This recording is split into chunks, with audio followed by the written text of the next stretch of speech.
Det kræver skriftlig tilladelse fra personen med forældremyndighed.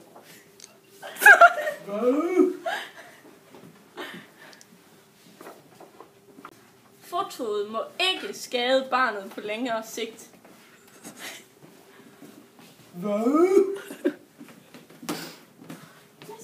Foto må ikke bruges kommercielt. Fotoet må ikke kunne opfattes som værende ydmygende eller krænkende.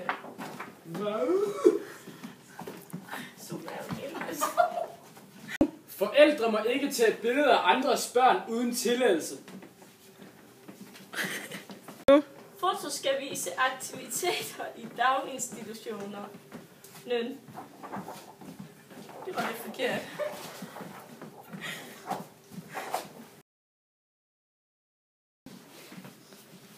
Hvor går I hen? Skal vi så stå og lave et eller andet? Og så skal vi stå, så går vi. Klar, Lasse.